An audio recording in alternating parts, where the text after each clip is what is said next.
mensaje que quiero compartir esta noche, que he titulado de la siguiente manera: estancado en el estanque. Y me gustaría hablar a todos aquellos que se sienten estancados en algún área de su vida. Déjame hacerte una pregunta. ¿Alguna vez has estado atascado en un lugar donde no querías estar? Yo recuerdo hace 15 años atrás, en mi época universitaria, cuando llegaban los exámenes, yo me ponía muy nervioso. Y a mí los nervios, mis amigos lo saben muy bien, me agarran aquí en la tripa.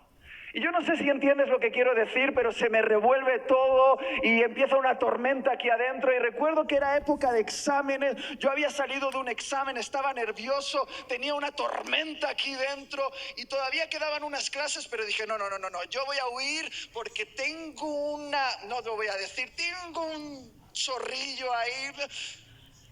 Y dije, tengo que huir, pero no quiero que me vean mis compañeros ni mis profesores. Entonces me fui al otro lado del campus universitario. Era un edificio de varios pisos, varias plantas, y busqué un ascensor que nadie utilizaba.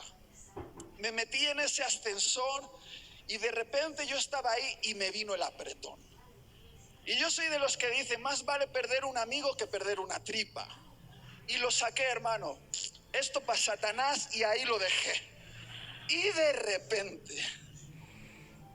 de repente ocurrió lo inesperado. Se para el ascensor, se abre la puerta y dos compañeras universitarias entran al ascensor, a la atmósfera de muerte que había ahí. Yo no sabía dónde meterme. Yo estaba mirando a todos lados diciendo, ¿se estarán dando cuenta de esto? Yo no sé cuánto tardó el ascensor en llegar abajo, pero a mí se me hizo una eternidad. Me sentía atascado hasta que de repente la puerta se abrió. Yo no dije nada, salí corriendo y creo que a partir de ese día no me volvieron a hablar, o pensaron que estaba loco o que estaba muerto, pero no me volvieron a hablar. Y ahí estaba atascado. ¿Alguna vez has estado atascado en una circunstancia, en un lugar, en un momento en el cual no querías estar? Mira, yo no necesito ser profeta para saber que algunos aquí están atascados en un lugar, una etapa, una relación, un hábito, y saben que no están donde deberían estar. Quizá llevas tanto tiempo ahí que te has acostumbrado, se ha convertido en tu normalidad. Pero cuando por fin logras conectar con la presencia de Dios, puedes escuchar su voz diciéndote, ¡hey! No te creé para eso. Y esta noche quiero hablar a todos aquellos que saben que no están donde deberían estar, pero se sienten atrapados. Quizá no sabes cuál es tu destino final, pero sabes que ahí donde te encuentras, de la manera en la que te encuentras, en la situación en la que te encuentras, no es para lo que fuiste diseñado. Y voy a ser bien claro desde el principio. Aquello que te está atascando no son tanto circunstancias fuera de ti como sistemas de pensamiento dentro de ti. Y hoy quiero, con la ayuda del Espíritu Santo, que seas libre de unas cadenas mentales que te están atascando, unas cadenas que hoy vamos a llamar el espíritu de víctima. ¿Está bien? Acompáñame a la escritura, Juan capítulo 5, versículos 1 al 11. Dice así: después de estas cosas había una fiesta de los judíos y subió Jesús a Jerusalén. Y hay en Jerusalén, cerca de la puerta de las ovejas, un estanque llamado en hebreo Betesda, el cual tiene 5 pórticos. En estos yacía una multitud de enfermos, ciegos, cojos y paralíticos que esperaban. Di conmigo, esperaban el movimiento del agua, porque un ángel descendía de tiempo en tiempo al estanque y agitaba el agua, y el que primero descendía al estanque después del movimiento del agua quedaba sano de cualquier enfermedad que tuviese. Y había allí un hombre que hacía 38 años que estaba enfermo. Y cuando Jesús lo vio acostado y supo que llevaba ya mucho tiempo así, le dijo: ¿quieres ser sano? Señor, le respondió el enfermo, no tengo quien me meta en el estanque cuando se agita el agua, y entre tanto que yo voy, otro desciende antes que yo. Jesús le dijo: levántate, toma tu lecho y anda. Y al instante aquel hombre fue sanado y tomó su lecho y anduvo, y era día de reposo aquel día. Entonces los judíos dijeron a aquel que había sido sanado: es día de reposo, no te es lícito llevar tu lecho. Él le respondió: el que me sanó, él mismo me dijo: toma tu lecho y anda. Este texto describe uno de los milagros más conocidos de Jesús: la sanación de un hombre paralítico. Un hombre que hacía 38 años que estaba paralítico en un estanque llamado Betesda. Yo he tenido la oportunidad de ir a Jerusalén y todavía permanecen allí las ruinas de ese estanque. Era un estanque muy cerca de la puerta de las ovejas, porque ese estanque se dedicaba para que los peregrinos trajesen sus animales y los lavasen antes de llevarlos al templo para el sacrificio. Por lo tanto, lo que tienes que saber es que Betesda no era un lugar bonito, era un lugar que olía a excremento de animal, había ruidos de corderos, ovejas, bueyes, había movimiento, había caos en ese lugar. Pero muchos enfermos, cojos, paralíticos, ciegos, sordos, habían sido atraídos a ese estanque por una superstición. Porque los hebreos no tenían muy claro si eso era verdad del todo, porque había una historia que se contaba que decía que de vez en cuando un ángel descendía a ese estanque, agitaba el agua, y el primero que entraba en el agua era sanado de cualquier enfermedad. Y los judíos habían convertido ese estanque en una especie de santuario de milagro, como una especie de Lourdes o Fátima, y literalmente cientos de enfermos pasaban días, semanas, meses y años esperando una oportunidad para su milagro. Tanto era así que el gobierno judío había construido 5 pórticos para albergar a esa multitud. Y al leer esto uno podría decir: ¡wow! ¡Qué imagen tan bonita! Gente esperando su milagro. Pero te voy a decir lo que veo yo. Lo que veo yo es una multitud de enfermos tirados alrededor de un estanque como víctimas, esperando que un golpe de suerte les cambie la vida. Voy a volverlo a decir. Lo que yo veo es una multitud de enfermos tirados alrededor de un estanque como víctimas, esperando que un golpe de suerte les cambie la vida. Yo no veo una imagen preciosa de esperanza. Lo que yo veo es una multitud de enfermos estancados en un estanque.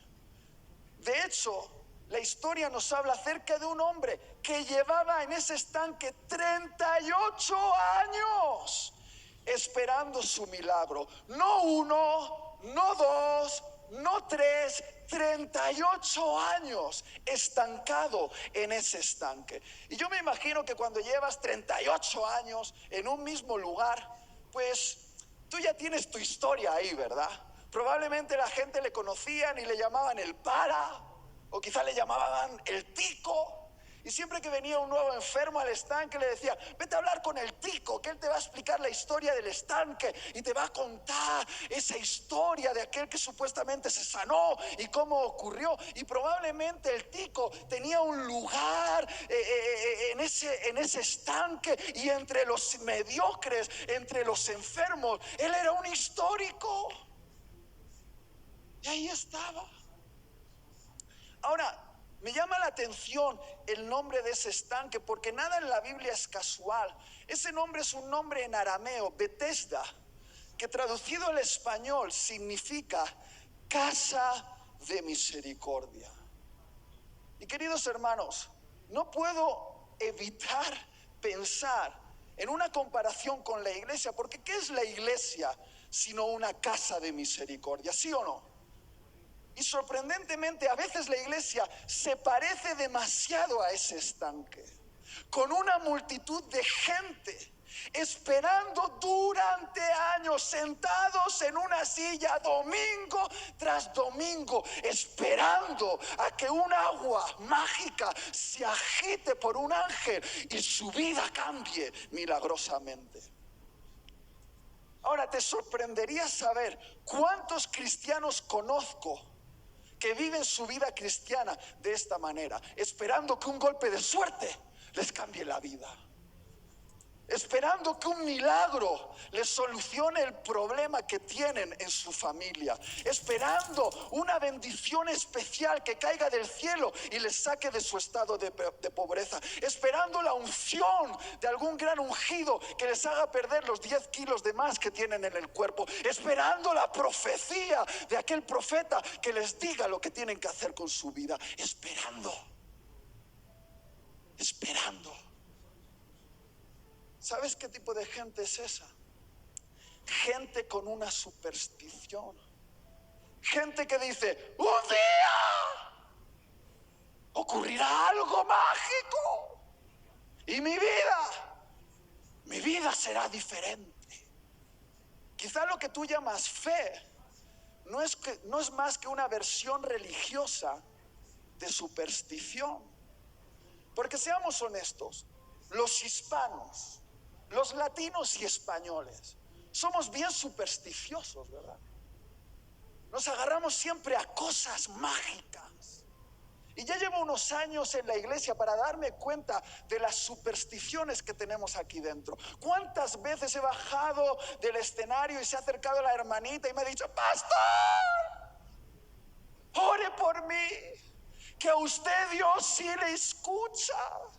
Ore por mí para que mi matrimonio se arregle. Y no me entiendas mal, tu matrimonio no se va a arreglar porque el pastor ore por ti. Se va a arreglar cuando confrontes el problema, perdones a tu cónyuge y lo empieces a honrar como es debido. Otros dicen, pastor, estamos ungiendo las sillas con aceite para que Dios las llene de almas. Y no me entiendas mal, pero por mucho que hagas una ensalada encima de la silla, no se van a llenar de gente hasta que no salgas a la calle y comiences a compartir tu fe con tus compañeros de colegio, de trabajo o tus vecinos.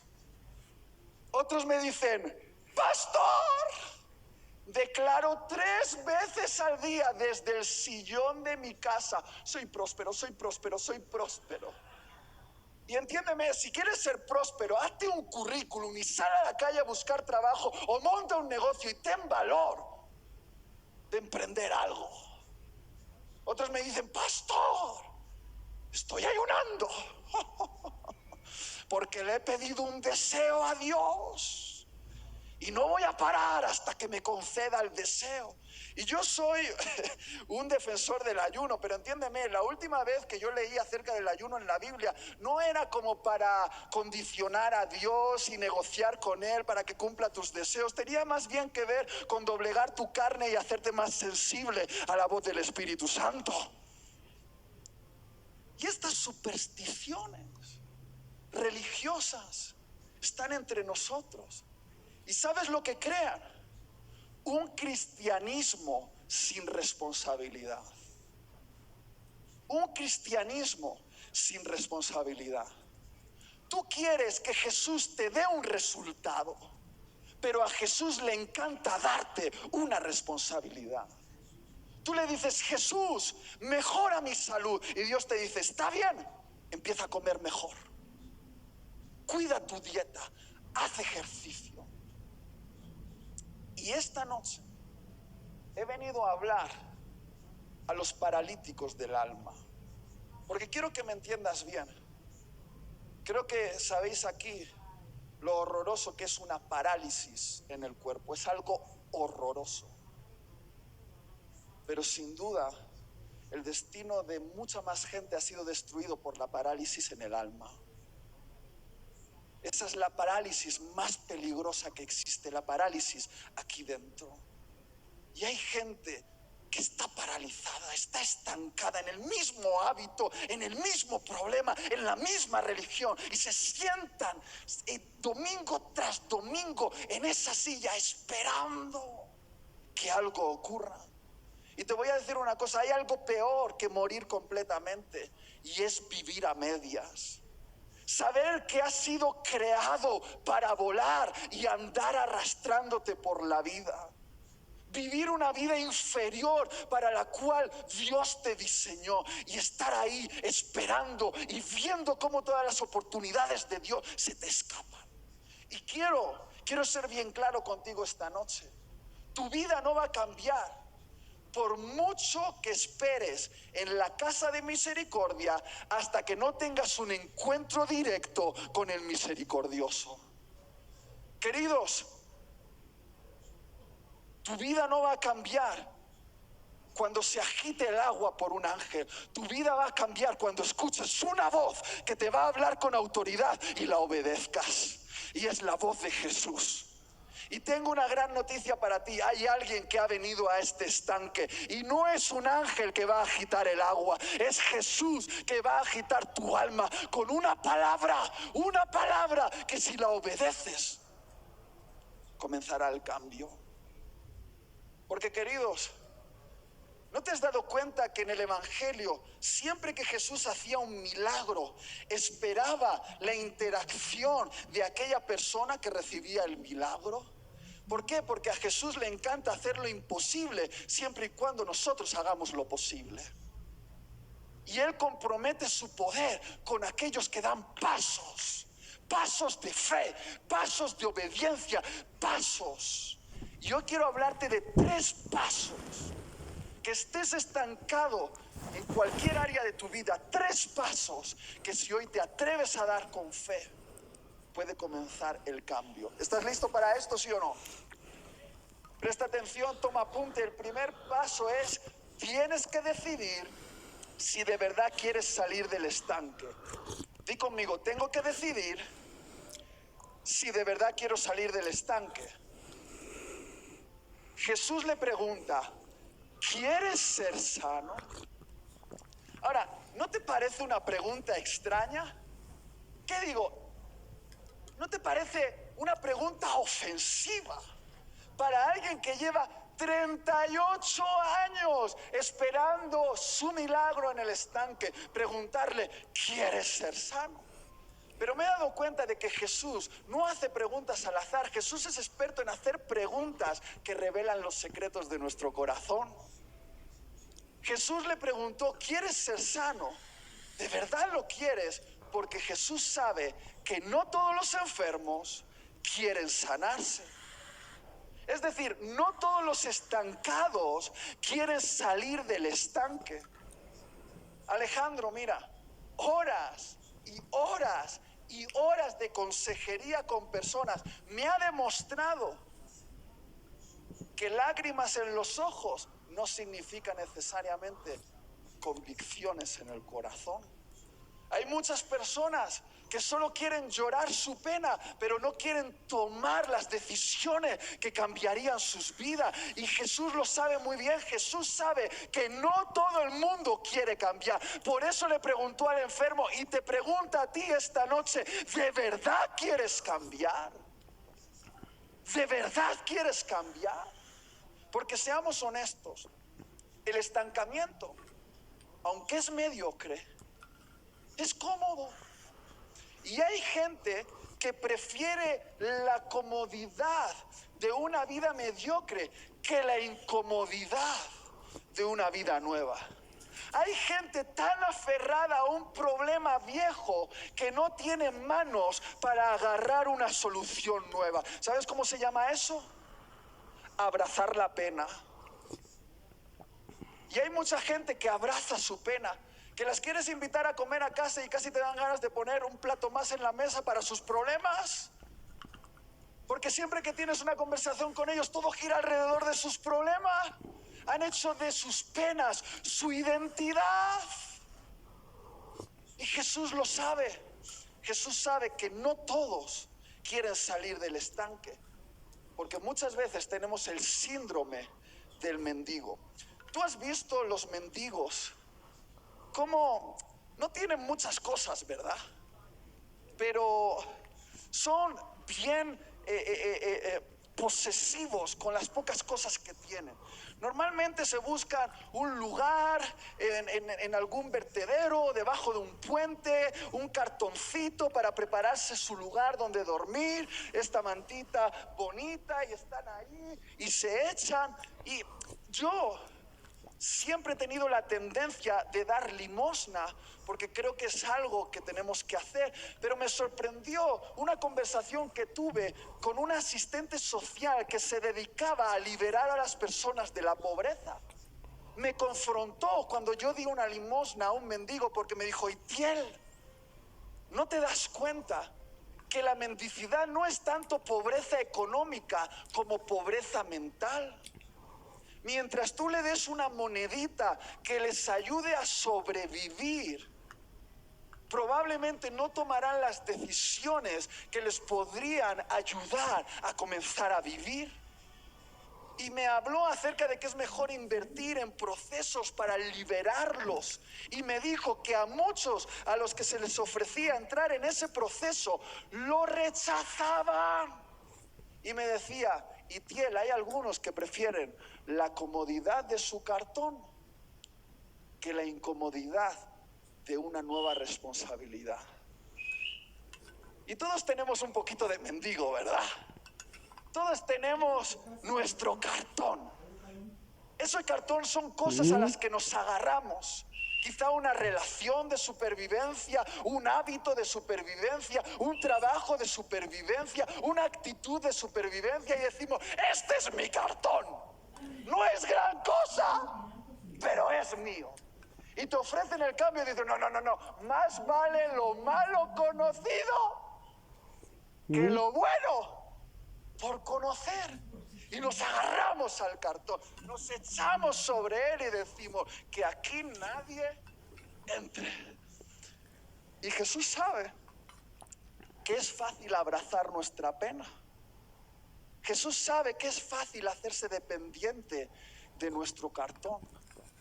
Por eso esta noche nos pregunta: ¿de verdad quieres cambiar?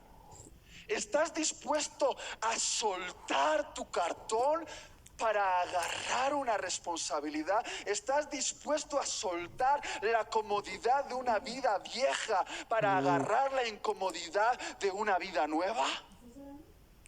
Y la respuesta sincera es que algunos aquí no. Pero como Dios te ama tanto, quizá te haga tocar fondo. Porque muchos, para cambiar, necesitan tener un choque de realidad de lo que significa estar en ese cartón. Necesitan tener un impacto emocional, necesitan tocar fondo, lo que yo llamo el efecto cerdo. Porque ¿cuándo cambió el hijo pródigo? Cuando estuvo entre los cerdos peleándose con ellos para comer unas algarrobas. Ese día cambió. Y queridos hermanos, hay gente que para cambiar necesita tocar fondo. Hay gente que para dejar de fumar necesita que el médico le diga: mira, ¿ves esta radiografía de tus pulmones? Es cáncer. Y al día siguiente ni un cigarrillo más. Hay gente que para dejar de ser un tirano en su casa con sus hijos y su esposa, necesita ver un día a su hijo en una esquina haciéndose pipí encima de miedo, y esa imagen es tan chocante que al día siguiente ese padre cambia y se empieza a comportar bien. Hay gente terrorista que conduce como locos por las carreteras de México, que para cambiar necesitan tener su primer collarín durante 3 meses. A veces necesitamos un choque de realidad. Yo recuerdo que estuve tratando a un matrimonio precioso. Su mujer me llamó un día llorando y me dijo: Itiel, he descubierto el historial de mi marido, he visto que mi marido consume pornografía. Estaba rota. Y rápidamente los trajimos a casa y ahí estaban en el sofá, la mujer llorando, el hombre, su marido, estaba llorando, y de repente la mujer hizo algo que a mí me conmovió. Abrazó a su marido y le dijo: cariño, yo te voy a ayudar a salir de este vicio. Ya no tienes que andar ocultándote, lo vamos a sacar todo a la luz. Vamos a ordenar las cosas para que tú seas libre de esto y yo te voy a ayudar. Y salimos de ese encuentro diciendo: wow, aquí viene el cambio. Pero, ¿crees que cambió? No. Durante 1 año más, ese marido se inventó nuevas formas de engañar a su mujer. Hasta que de repente 1 año después la mujer lo volvió a descubrir, y esta vez no me llamó la mujer, me llamó el hombre llorando diciendo: Itiel, ha ocurrido algo horrible. Y digo: ¿qué pasa? Mi mujer ha puesto los papeles del divorcio sobre la mesa, me va a dejar, ¿qué voy a hacer con mi vida? Y le pregunté: ¿qué vas a hacer? No sé, ¿qué vas a hacer? No sé, ¿qué vas a hacer? Y dijo: me voy a ir a un centro de desintoxicación. Y durante medio año se fue a un centro, se desintoxicó y recuperó a su esposa, y ahora tienen un precioso hijo. Porque a veces, hermanos, necesitamos un estímulo extra. Hay jóvenes que vienen y me dicen: Itiel, ¿puedes orar por mí para que mi vida cambie? Claro que sí, cariño. Les agarro la cabeza y digo: Señor, arruínales la vida. No ores así. Señor, que toque fondo. No, pero no ores así, sí. Hazlo pedazos. Y a veces Dios me hace caso y se salvan del infierno. Entonces, hermanos, si alguien quiere oración. Pero cuando tocas fondo te das cuenta de que siempre tuviste dentro el poder necesario para cambiar. Siempre. Muy bien, ese es el primer punto.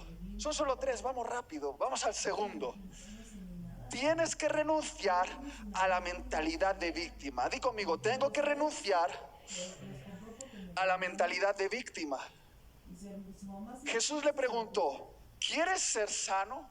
Y el paralítico respondió: no tengo quien me meta en el estanque cuando se agita el agua. Y entre tanto que yo voy, otro desciende antes que yo. ¿Pero qué te ha preguntado Jesús, alma en pena?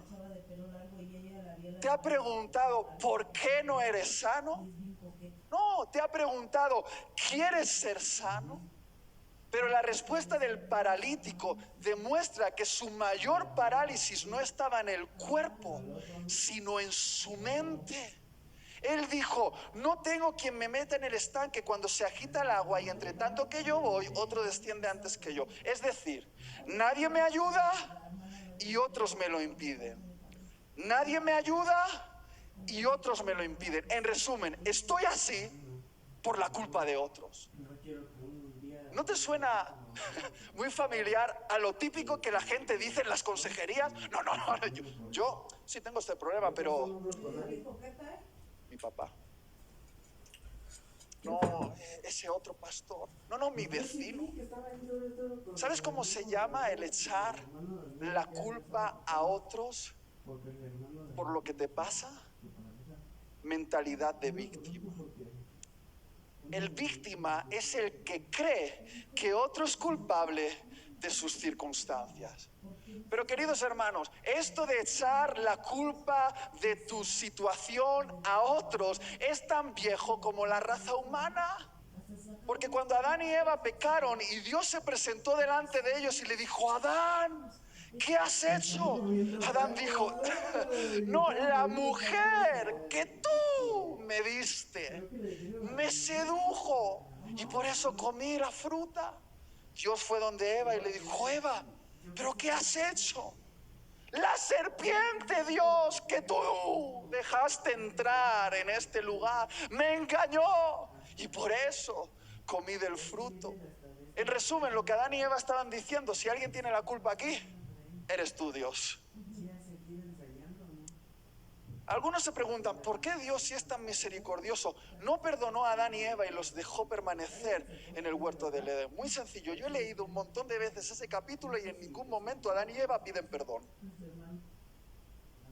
¿Por qué? Porque Adán y Eva no creían que eran los responsables de su pecado. Ellos pensaban que eran las víctimas de un atentado contra ellos. Y quiero decirte una cosa: no hay manera de que Dios salve a una víctima. Dios solo puede salvar a un pecador que se sabe responsable de su pecado. No hay manera de obtener salvación para aquellos que se consideran víctimas de la vida. Y quiero que me prestes mucha atención ahora. La mentalidad de víctima es una cadena mental que te está atrapando, te está atascando. ¿Por qué? Porque alguien con mentalidad de víctima no tiene poder para cambiar, debido a que cree que la responsabilidad de su situación no es de él, sino de otro. Queridos hermanos, solo si te haces responsable de tus circunstancias tendrás poder para cambiarlas. Te lo voy a volver a decir. Solo si te haces responsable de tus circunstancias tendrás poder para cambiarlas. No puedo exagerar al decir que la mentalidad de víctima ha arruinado el destino de personas maravillosas. La mentalidad de víctima boicotea los propósitos que Dios tiene para tu vida. ¿Por qué? Porque, entre otras cosas, las víctimas deforman la realidad, crean realidades alternativas, imaginarias, y lo peor de todo es que ellos mismos se las llegan a creer. Recuerdo que hace un tiempo descubrimos a una persona en la iglesia que se estaba acostando con 5 mujeres diferentes de la congregación. Y le atrapamos con las manos en la masa, le llamábamos el Salomón. Y recuerdo que estaba ahí sentado, todavía lo tengo en la memoria, en el sillón pastoral, ahí estaba y le estábamos confrontando con las evidencias y de repente él convencido dijo: pero si no es mi culpa, ha sido el espíritu de Jezabel que ha utilizado a esas mujeres para arruinarme la vida. Ahora, hermanos, pregúntame, por favor, pregúntame si ese hombre cambió. Pregúntamelo. ¿Y Tiel cambió? No preguntes tonterías. Pues claro que no cambió, porque una víctima no tiene poder para cambiar, porque se considera el perjudicado y no el responsable. Y así no hay manera de cambiar. Y quizá algunos dicen: Itiel, pero es que estás hablando de asuntos muy graves, yo no soy así. Bueno, esa víctima que tenemos todos dentro se manifiesta en nuestra forma sutil de hablar. Por ejemplo, he escuchado a esposas decir: es que mi marido no me hace feliz. Y he escuchado a maridos cabreados diciendo a sus esposas: mira lo que tú me haces hacer. He escuchado a algunos hombres enojados, enfadados. He escuchado a jóvenes calenturientos decir: no, es que yo ando de mujer en mujer porque mi papá me abandonó y tengo carencia de amor y necesito llenarlo con el cariño de muchas mujeres. He escuchado estudiantes decir: he suspendido, sí, pero he suspendido porque el profesor me tiene manía. He reprobado porque el profesor me tiene manía.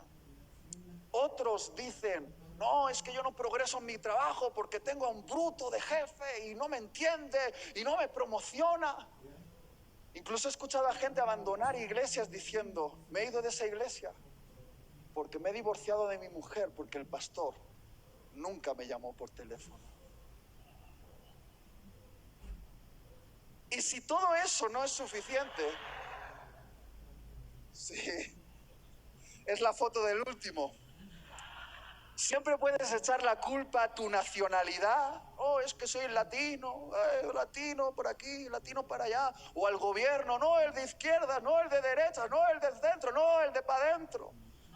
Y si no, te puedes inventar una enfermedad. Gente que me dice, no, es que yo tengo déficit de atención. ¿Déficit de qué? Que no prestas atención porque no te da la gana. Y si todo eso falla, siempre tenemos el comodín de Satanás. Que dicen, cuenta la historia, que en una iglesia, no voy a decir cuál, encontraron a Satanás llorando a la puerta. Y un cristiano se acercó y le dijo, ¿qué te pasa, Sata? ¿Pero qué te pasa? Y dice, es que ahí adentro me echan a mí la culpa de todo. Y queridos hermanos, si quieres descubrir finalmente al verdadero culpable, solo tienes que mirar a un espejo. ¿Alguien me está entendiendo, sí o no? Pero ¿qué podemos esperar, hermanos? ¿Qué podemos esperar de una generación que ha sido educada por madres hispanas? ¿Sí o no? Que cuando el niño había que levantarlo temprano de la cama y lloraba, no, mamá, no quiero. ¿Qué decía la madre hispana? Pobrecito. El niño se caía y venía con una herida. ¿Y qué le decía la madre hispana? Pobrecito. El profesor le echaba la bronca, la bulla, porque se había portado mal. ¿Y qué le decía la madre hispana? Pobrecito. Y ese pobrecito se nos ha ido metiendo como un mantra y hemos pensado que somos pobrecitos. Hemos empezado a sentir autolástima por nosotros.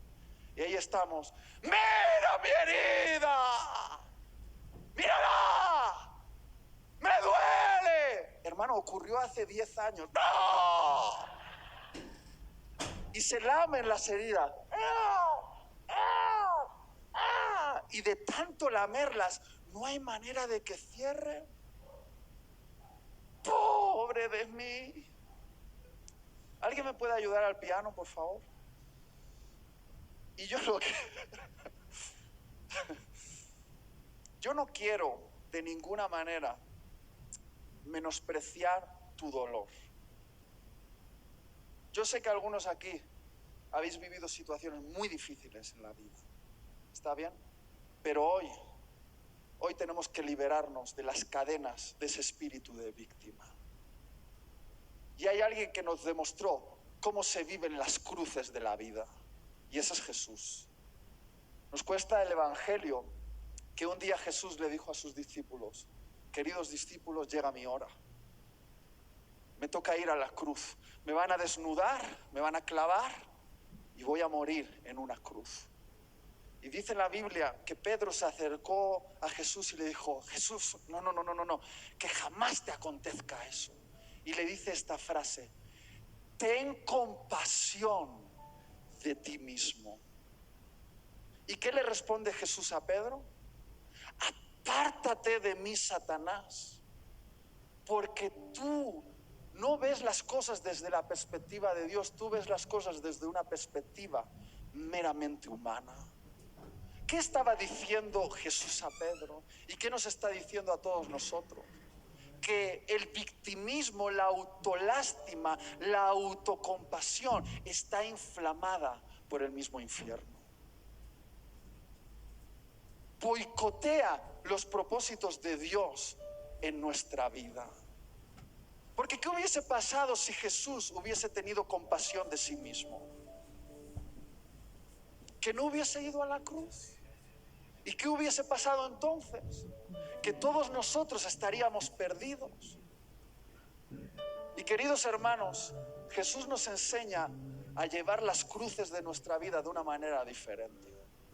Me encanta esa frase que decía Jesús: hey, a mí nadie me quita la vida, soy yo quien la entrego. Y creo que eso es una manera muy diferente de afrontar el dolor, las crisis y las dificultades de nuestra vida. Es tomar la cruz y decir: yo no soy una víctima de esto, yo llevo esta cruz de tal manera que voy a dar gloria a mi Dios. Yo voy a llevarla con responsabilidad. Quizá duele, y es cierto que duele, pero la voy a llevar de tal manera que cumpla el propósito que Dios tiene para mí. Y queridos hermanos, voy a ser bien claro. Las personas que más admiro en este mundo han sido personas que han tenido historias trágicas, historias de dolor, de sufrimiento, de hambre, de guerra, de problemas y enfermedades. Personas que un día, de alguna manera, tocaron fondo, pero usaron ese fondo para impulsarse hacia arriba. Personas que se sobrepusieron a las dificultades y caminaron con valor y llevaron su cruz hasta el final. Esas personas a las que la vida les dio limones y ellos dijeron: me voy a hacer una limonada. Y después abrieron un puesto de limonadas y se hicieron ricos.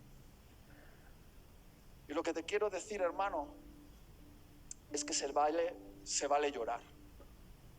Se vale llorar, pero no toda la vida. Hay un momento que tenemos que dejar de lamentarnos y obedecer una voz. Y ese es el último punto. Obedece la voz de Jesús. Jesús le dijo: levántate, toma tu lecho y anda. Queridos, todos los hombres y mujeres de la Biblia tuvieron que decidir entre lamentarse por su situación o obedecer a aquella voz que les pedía hacer algo que parecía que no tenía sentido. Por ejemplo, Josué tuvo que decidir entre lamentarse por la pérdida de Moisés, ese pueblo que siempre causaba problemas, y una tierra por conquistar llena de gigantes. Tuvo que decidir entre lamentarse por eso o obedecer la voz que le decía: esfuérzate y sé valiente, cruza el Jordán y todo lo que pise la planta de tu pie os lo voy a entregar.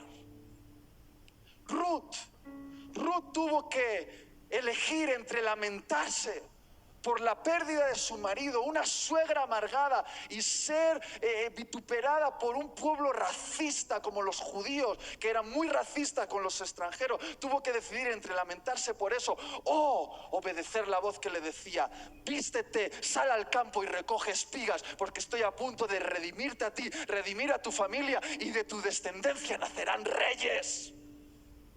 Queridos hermanos, todos en la Biblia en algún momento tuvieron que decidir entre lamentarse o obedecer esa voz. Y Jesús le dijo a ese paralítico: levántate y toma tu lecho. Ahora, yo siempre me he preguntado por qué era tan importante tomar el lecho. ¿Por qué no solo levántate? Porque, hermanos, el lecho era un símbolo de identidad para los enfermos. Donde estaba ese lecho, estaba su casa y estaba su sustento. Y la gente sabía que ese lecho representaba un lugar donde echar limosna. Por lo tanto, cuando Jesús le estaba diciendo al paralítico: quita el lecho de ahí, lo que le estaba desafiando era a renunciar a toda posibilidad de volver atrás. Le estaba diciendo: renuncia al por si acaso en tu vida, quema los barcos de regreso. ¿Alguna vez has oído esta frase? Quema los barcos. ¿La has oído? Es una frase en honor a un gran conquistador macedonio llamado Alejandro Magno, que conquistó medio mundo.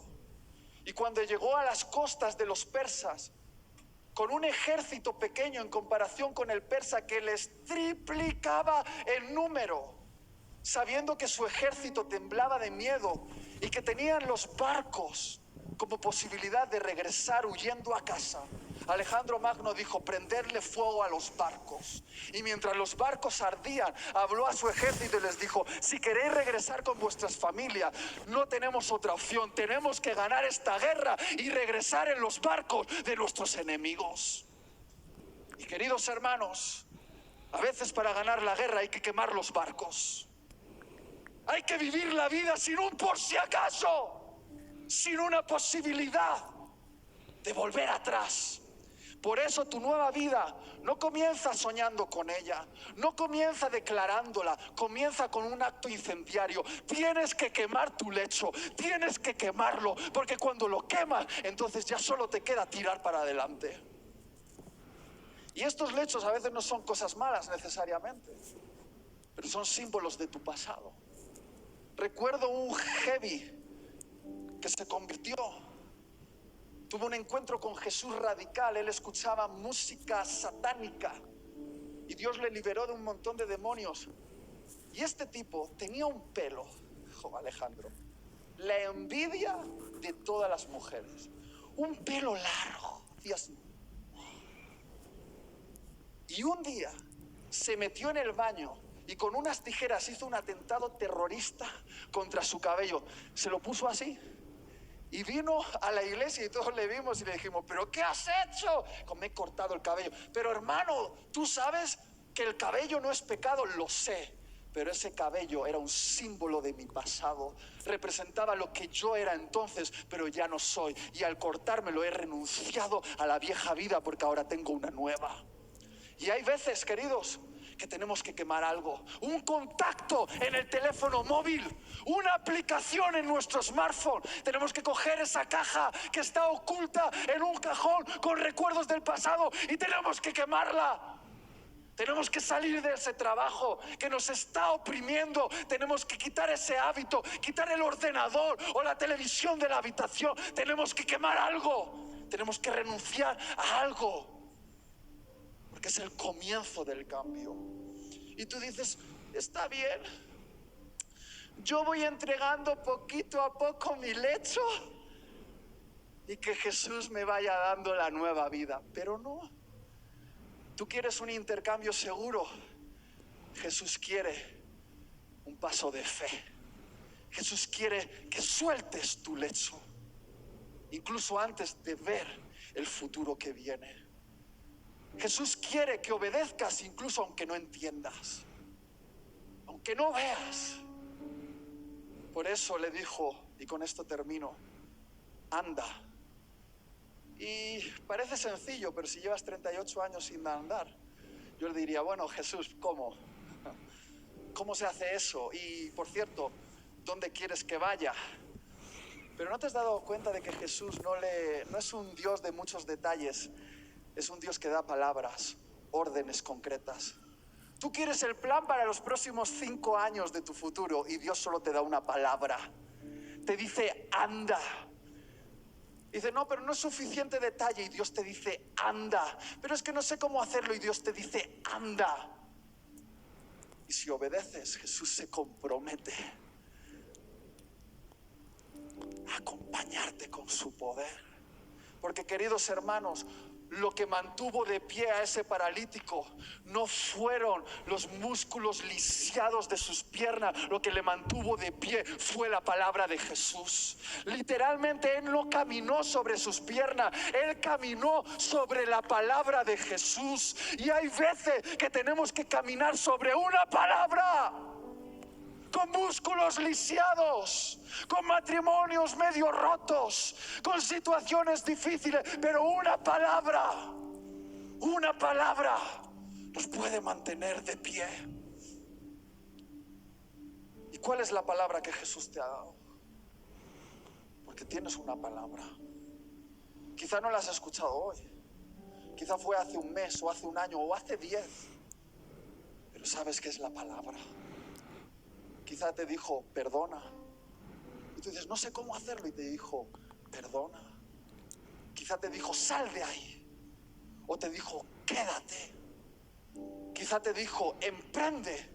O quizá te dijo: renuncia. Y no son palabras con muchos detalles, pero si obedeces, Si obedeces, comienza tu milagro. Y ese paralítico anduvo sobre la palabra de Jesús. Y rápidamente vinieron otros y le dijeron, ¿pero qué haces? No te es lícito hacer eso. Y ese paralítico respondió algo que tenemos que responder todos nosotros. ¿Sabes? No tengo ni idea de lo que me estás hablando. Yo lo único que sé que aquel que me sanó me dijo, toma tu lecho y anda. Y eso es lo que estoy haciendo. Yo no sé qué otras voces te están intentando hablar. Si la voz de tu vergüenza diciéndote, hey, ya lo has intentado antes. O la voz de la culpa diciéndote, no hay segunda oportunidad para ti. O la voz de la religión que te dice, eso no funciona así. O la voz de algunos que dicen que son tus amigos y te dicen, no, mejor mantente donde está. Yo no sé qué voz te está hablando, pero hay una voz que es más importante que todas las demás voces. Y es la voz de Jesús. ¿Qué te está diciendo Jesús? ¿Cuántos saben que Jesús les está hablando? ¿Qué vamos a hacer? Ponte de pie.